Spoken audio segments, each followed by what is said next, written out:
Okay, today we're going to identify sections of the gastrointestinal system. So we're going to start with the right side of our specimen exposed. This was the side that we just identified our muscles on. So we're going to cut through the muscles of the abdominal wall and we're going to reveal tissue underneath. So before we get started, the identification for today, you're going to need your gastrointestinal identification sheet that's available on Canvas. We're first going to identify the omentum. So when we cut through the muscles of the abdominal wall, we want to be careful so that we're not cutting into the gastrointestinal system, because we'll see here in a second, especially on this one, it looks to be pretty full. So we're going to see a couple of things. We're going to see what looks like an organ here. We'll identify this here in just a second.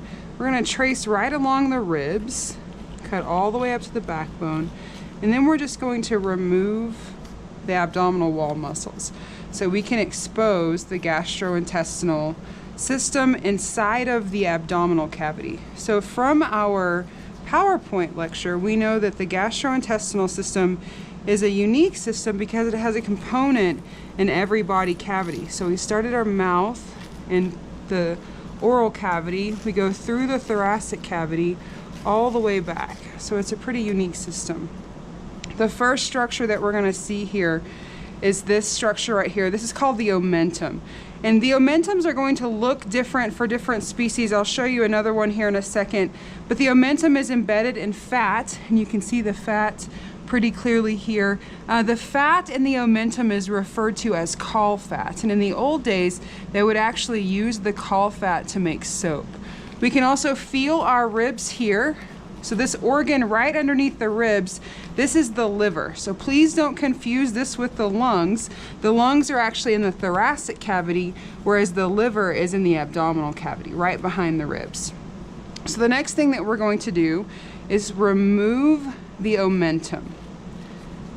And see right there, you can see it looks a little bit more like cheesecloth with some smaller pieces of fat. The goats that are really fat, this is where we would see lots and lots of fat. So if you had a really fat goat, this is where you would have seen the majority of the internal fat around the inside of the goat. So we're going to peel through the omentum, and then we're going to begin identifying components of the gastrointestinal system.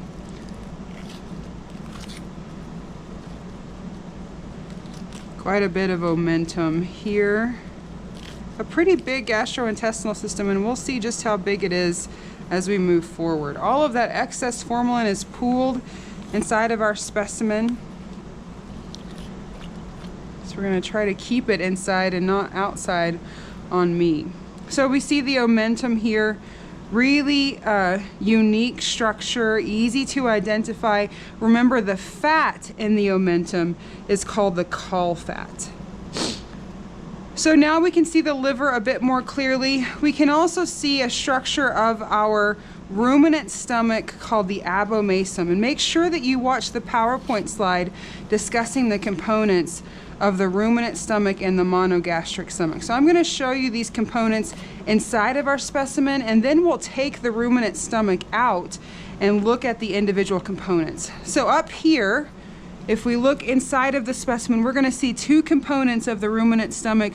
One is pretty flexible. I can push into it. I can make it fold up on itself. This is called the omasum. Or sorry, this is called the reticulum. The reticulum on the inside, as you'll see here in a second, has a honeycomb structure. The reticulum serves to trap foreign bodies. Right next to it, so caudal to it, right behind it, we see a structure that looks a bit like a tennis ball. In some of them, it can be as small as a golf ball, or even in larger animals, as big as a softball.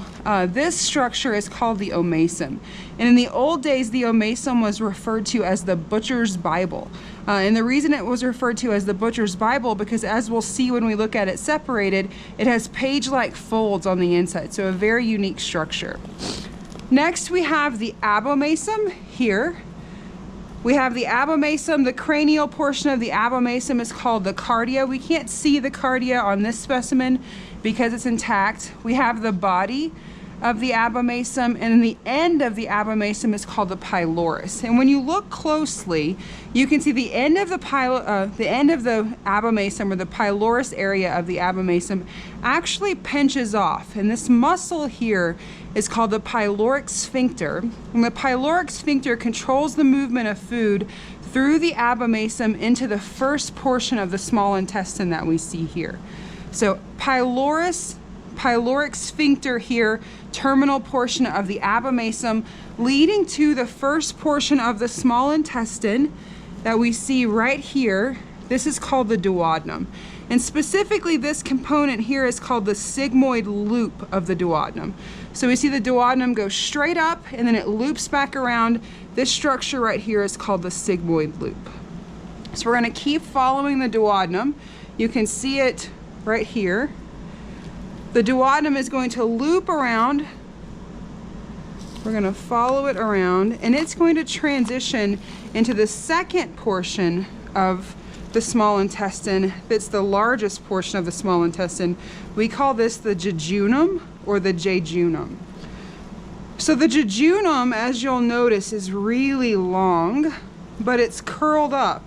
So one thing we know when we're talking about length is in the gastrointestinal system, length equals time. So the purpose of the small intestine is to absorb nutrients. And if we want to absorb nutrients, we need the food or the ingesta to pass through the small intestine for a long time. And the best way we can make sure that it passes through the small intestine for a long time is to increase the length of the small intestine. So we can actually see where the digesta would enter into the small intestine, right back here, and we're going to follow all of the small intestine. So a couple of cool things with the small intestine: the structure that holds the small intestine together. This structure here is the mesentery, and when we get closer to the mesentery, we can see a couple of unique things. First are the mesenteric lymph nodes right here. The mesenteric lymph nodes are highly contaminated because we said the job of the small intestine is to absorb nutrients, and sometimes we've ingested harmful things as well. The mesenteric lymph nodes will actually absorb those harmful substances so they do not travel further into our body and be absorbed by our bloodstream. So because we're absorbing nutrients, we have to have somewhere for them to go. So you'll also see blood vessels supported by the mesentery in the jejunum. So these really highly developed blood vessels right here, pretty cool to see. That's why if you're performing small intestine surgeries, it's actually quite difficult because you have to reconnect the blood vessels. So we see quite a few mesenteric lymph nodes. We see a really big one right there. We're going to keep following the small intestine. There's another large lymph node, following the jejunum. And eventually the jejunum will straighten out. And when it straightens out right here, this structure, the straight portion at the end of the jejunum, this is called the ileum. That's the terminal portion of the small intestine. So the jejunum straightens out into the ileum. On the quiz or on the exam, we'll identify jejunum here, mesentery here, mesenteric lymph node, ileum, and the straighter portion right here. So obviously very different from the jejunum, very curly, kind of scrunched up together. The ileum is much shorter and is straight versus the curliness of the jejunum. So the ileum is going to transition into the first portion of the large intestine, and the first portion of our large intestine is the cecum.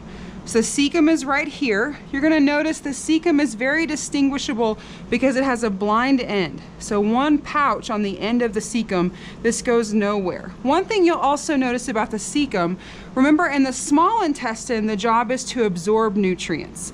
In the large intestine, our job is to absorb electrolytes and water.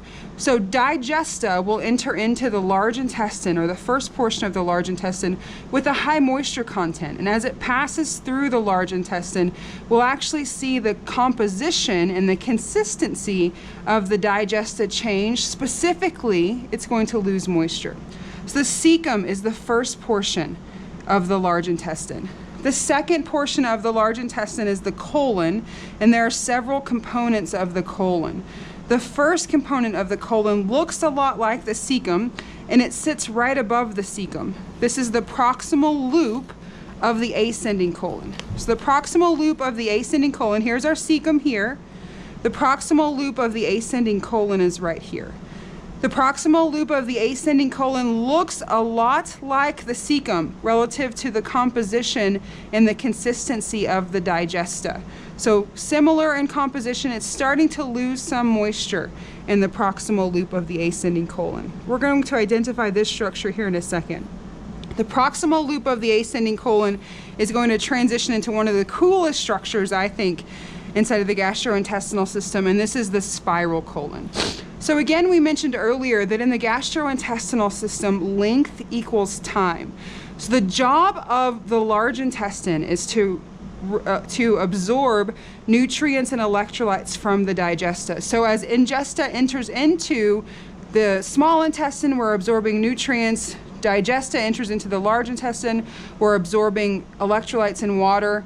As it enters into the cecum, relatively high concentration of water, relatively high concentration of electrolytes.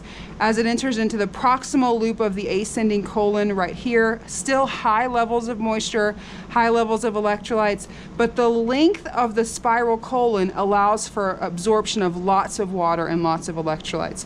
So digesta will enter into the spiral colon with the same amount of moisture and electrolytes that we saw in the proximal loop of the ascending colon, but when it leaves the spiral colon, so it's going to go into the spiral colon, go all the way around, and then it will eventually turn on itself right here. We call this the central flexure. It's going to turn on itself, and you can see, if you look closely, the first appearance of fecal balls. And if we follow the spiral colon all the way out, when it leaves right here, we can very clearly see the formation of fecal balls right here. This terminal portion of the spiral colon is called the centripetal loop of the spiral colon. We're going to see it transition all the way around. It's going to follow underneath the proximal loop of the ascending colon. This is the distal loop of the ascending colon. So a couple of key things to differentiate between the ascending loop of the colon and the distal loop of the colon. The distal loop of the ascending colon is going to have fat surrounding it that you see here. The proximal loop of the ascending colon looks a lot like the cecum. So on your quiz or on the exam, remember, distal loop of the ascending colon, lots of fat surrounding it, looks very different from the proximal loop of the ascending colon. So we go into the distal loop of the ascending colon, then we have the transverse colon. We won't identify the transverse colon because we know where it's at, but we don't know when it stops being the transverse colon and when it becomes the transverse colon. So the last structure we'll identify on the colon is the descending colon. And the descending colon is dorsally located, so along the back, and it's going to transfer or carry waste at this point, so fecal balls, to the rectum where it can leave via the anus. So by the time digesta has reached the descending colon, we have waste. We're no longer absorbing nutrients, we're no longer absorbing electrolytes, we're no longer absorbing water. So we'll go through a review of that and identify some other organs along the way. So if we start back at the beginning, we have the abomasum here. The abomasum transitions into the first portion of the small intestine. This is called the duodenum, right here. This structure, the loop of the duodenum, is the sigmoid loop of the duodenum. The sigmoid loop of the duodenum transitions into the jejunum here. The jejunum is supported by the mesentery. You see the mesenteric blood vessels. We also see mesenteric lymph nodes right here. The mesentery, again, highly vascularized. The jejunum will eventually straighten out into the ileum that we see here, the straight portion of the small intestine, terminal region of the small intestine. Going into the large intestine, we have the cecum. The cecum transitions into the first portion of the colon, the proximal loop of the ascending colon, which goes into the spiral colon here. The spiral colon to me looks like a cinnamon roll. So if you're eating a cinnamon roll, very sorry, but that's what it looks like to me. The spiral colon will leave via the presence of fecal balls. Then we have the distal loop of the ascending colon here. Remember, lots of fat looks very different from the proximal loop. The last structure that we have is the descending colon that sits dorsally or along the backbone of our specimen. We identified the liver a little earlier. In between lobes of the liver, we have a pouch. In some of the specimens, it's actually green in color. This little pouch is the gallbladder. So the gallbladder is not essential, but it aids in digestion by secreting a substance that helps us to digest fat.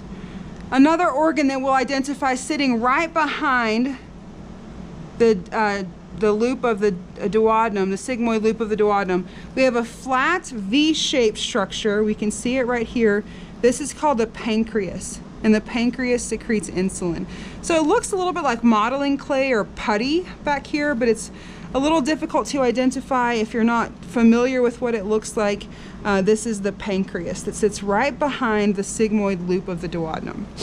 The other organ that we'll identify is the spleen, and we're actually going to identify the spleen as it's attached to the rumen. Okay, now we're going to take a look at the components of the ruminant stomach. You can still see the omentum here. Remember, the fat in the omentum is called the caul fat. So all that's different about this ruminant stomach is we've removed the digesta and the ingesta. So we've removed the food stuff, or the stuff that's inside of the gastrointestinal system. A couple of components we can see now on the ruminant stomach. We can see the abomasum here. So the portion of the abomasum receiving the digesta, this is called the cardia.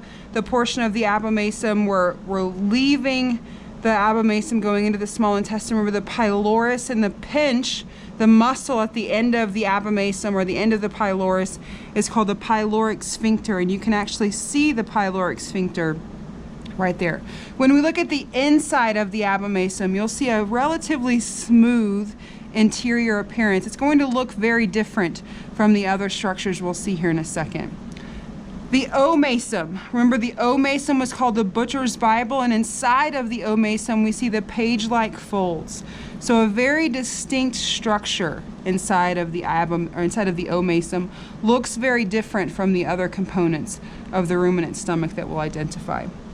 We also have the reticulum, and inside of the reticulum we have a honeycomb-like appearance. I think this is a super cool looking structure, very distinct, looks very different from the other components of the ruminant stomach. Remember, we said this portion of the ruminant stomach traps foreign objects. So if a horse or a goat, for example, they do this quite often, eats a piece of barbed wire, eats a piece of metal, you can actually use a magnet to find it inside of the reticulum. So a very distinct internal appearance of the reticulum. The last structure that we'll identify sitting on the left side of our specimen is the rumen. So the rumen is the large fermentation chamber. Inside of the rumen we have a very unique appearance. There are these finger-like structures that stick up. These are called papillae. And you'll learn a lot more about papillae in ruminant nutrition, but the papillae aid in digestion of the food stuff. They also serve quite a few other physiological roles, but it has a very unique internal appearance. It kind of looks like shag carpeting or carpet. It also looks a little bit like a loofah, although I definitely would not put this on my face right now. So it's the large fermentation chamber on the left side of our specimen. So because of the location of the rumen on the left side, it actually pushes everything else up to the center of the body or away from the left side towards the right side. We'll see this happen in the kidneys in a few lectures. The other organ that's attached to the rumen on the left side of the specimen, so if we're looking, this would be on the right side. On the left side of the specimen, we have the spleen. So the spleen aids in blood cell formation. It sits on the left side of the rumen. So if we look back at our specimen, we have, again, the reticulum right here, the omasum, the abomasum, the rumen right here. This rumen is really full. On the other side of the rumen, that's where we would find the spleen.